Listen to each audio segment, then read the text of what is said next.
Motorola makes all the right upgrades in this 2024 edition of its foldable flip phone, including longer battery life, better cameras, and new external screen functionality.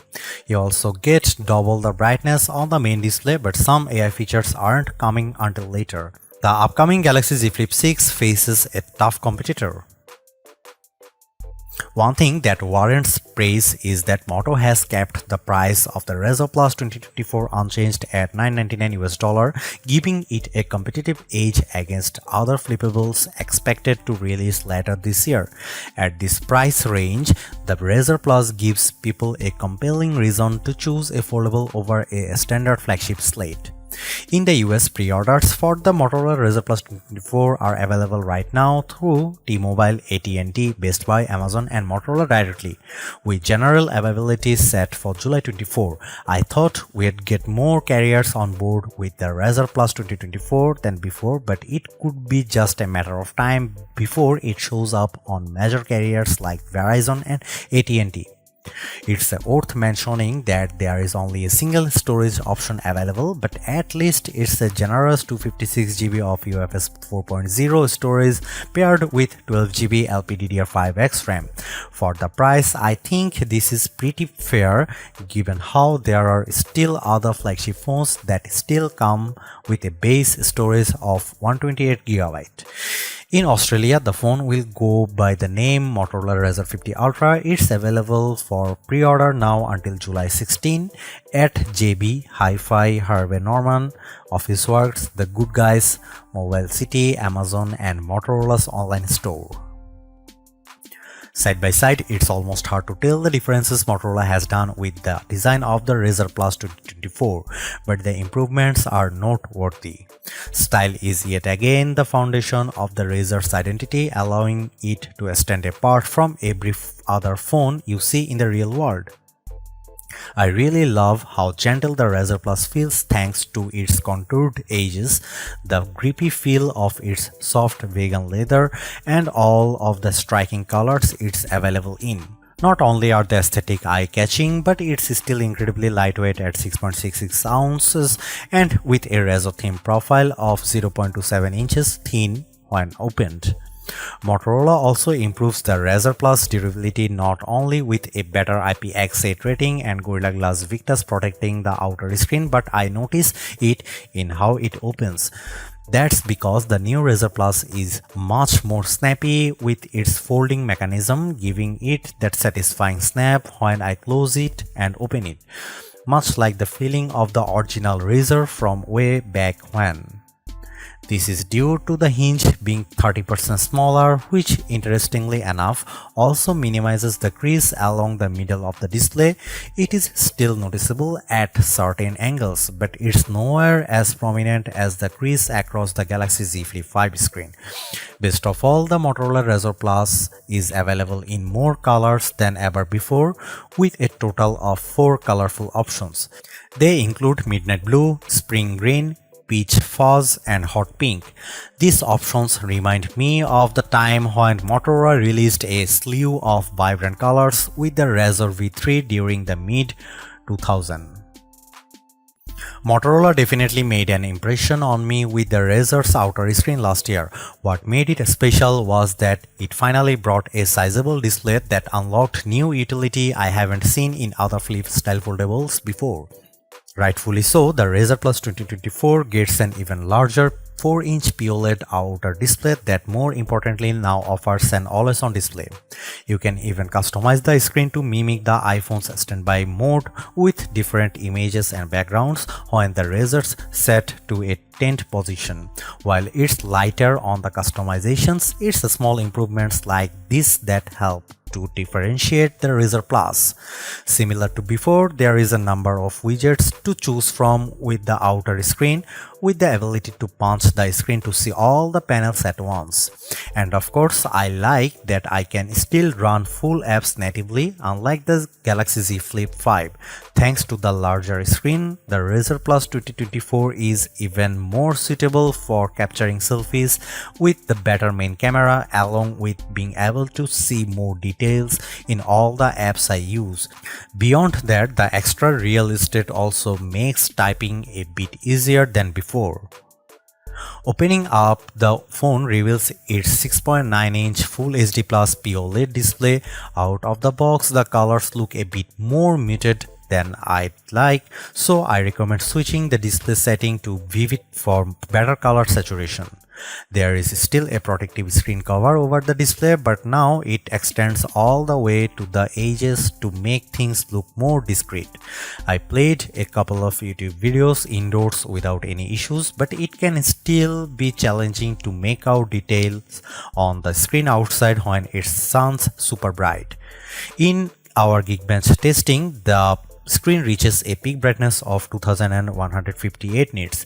That's short of Motorola's claim of 3000 nits, but it's big improvement over the 1084 nits that the 2023 Razr Plus reached. The Razr Plus 2024 also features a display refresh rate up to 165Hz, which gives all the navigational animations of the interface an extra smooth look. However, it's a dynamic refresh rate that will adjust depending on what I am doing on the phone. While this helps to optimize the battery, I wish there was an option to lock onto that 165Hz refresh rate at all times. I have been asking for telephoto cameras in more flip phones, and while the Razr Plus 2024 makes this a reality, it requires a compromise. On one hand, I am stoked that the main camera has been upgraded to a beefier 50MP sensor, but Motorola ditches the ultra-wide camera in favor of a 50MP telephoto camera with 2x optical zoom. So what's the big deal? Well, I really found the ultra-wide camera of last year's Razr Plus handy for blogging and self-recording because of its wider field of view, and its omission to noticeable because the main camera's field of view is narrow. As a result, only my upper torso is visible when I am vlogging, and it's nowhere as good when it comes to getting another person in the shot with me.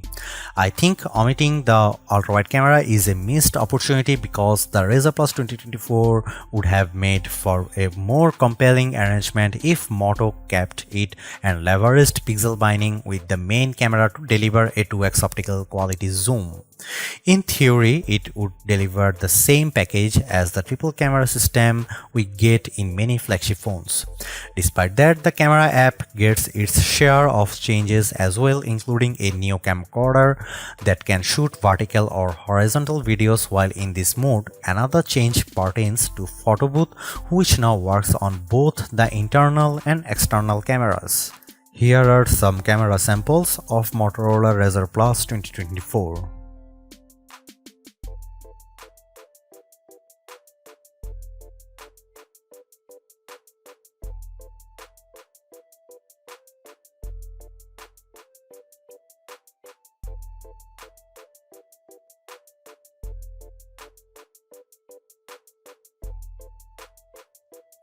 Rather than employing a previous generation chipset, the Razr Plus 2024 leans on the new Snapdragon 8s Gen 3 SoC for its muscle power. This chipset is often classified as a lower cost version of the Snapdragon 8 Gen 3 that powers most of today's flagships.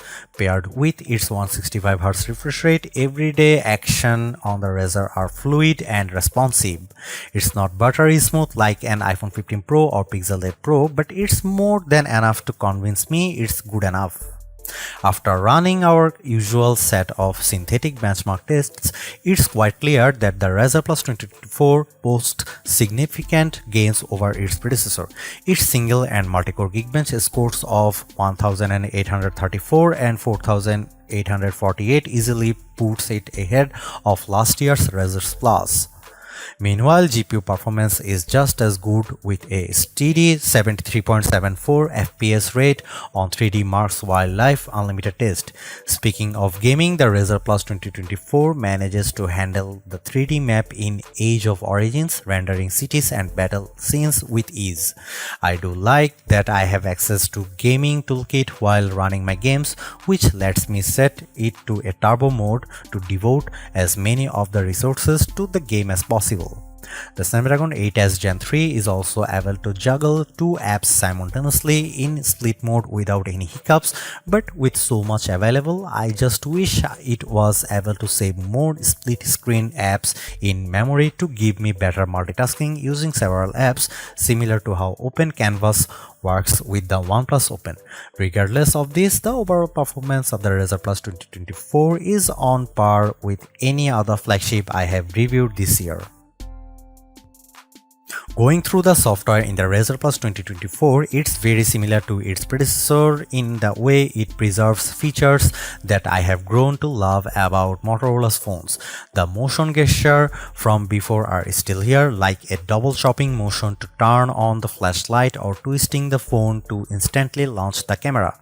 Moto's Hello UX software running on top of Android 14 looks fresh and modern. What's missing from the onset through are all the Moto AI features that our company touts. This includes the ability to create custom wallpapers with a magic canvas feature, the ability to intelligently provide highlights from all the notifications on the phone, transcribing and summarizing voice recordings, and ability to use Moto AI to recall information. This is a huge part of the Razr Plus story, and I am baffled why Motorola is choosing to release them in the coming months instead of including them now. Even though they will eventually come, it would have been more beneficial to have them at launch.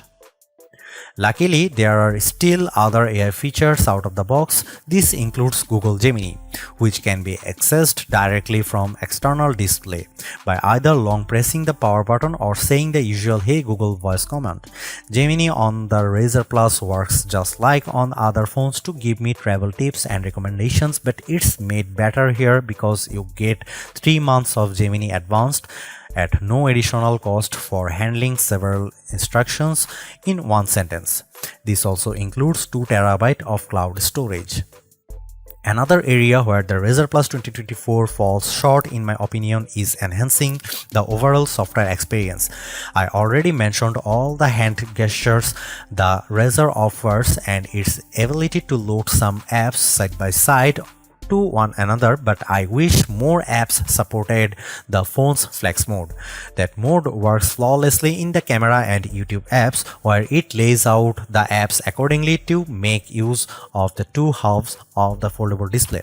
However, nothing happens in other apps like Gmail or Google Photos. The reason why I am pointing this out because I find flex mode convenient for those times when I just want to go hands-free and let the phone sit upright on its own. And finally, Motorola's software support is a bit lax compared to everyone else, with 3 years of major Android updates and 4 years of security updates.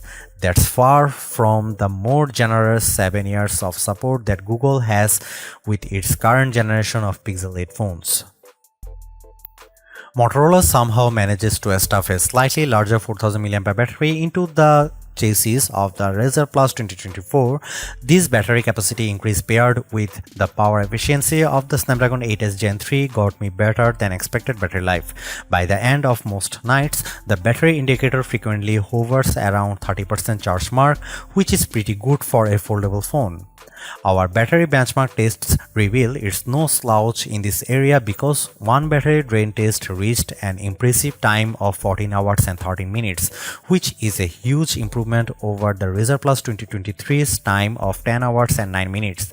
The upgrade also extends to the charging abilities of the Razr Plus 2024, which now offers speedier 40-watt turbo power charging and 15-watt wireless charging.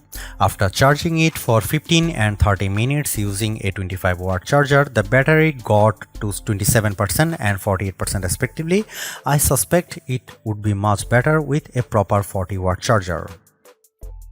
Even though I wish the phone was launching with its suite of Moto AI features, I still think that the Motorola Razr Plus 2024 is in a good position because of all the iterative improvements found throughout. It maintains the same stylish looks that has made the Razr one of the most attractive foldable phones around, while adding a bigger outer screen, much longer battery life, faster charging, and camera performance improvements. What I like even more is the fact that the Razr Plus price remains unchanged at $999 US, which should give Samsung and everyone else something to worry about. The only disappointment I have is Motorola choosing to ditch the ultra-wide camera in favor of a dedicated telephoto lens, more so when the main camera's full resolution snapshots rival the quality of the optical zoom lens. Apart from that, the Razr Plus 2024 is a delightful flip foldable that's worth a look without much compromise in its package.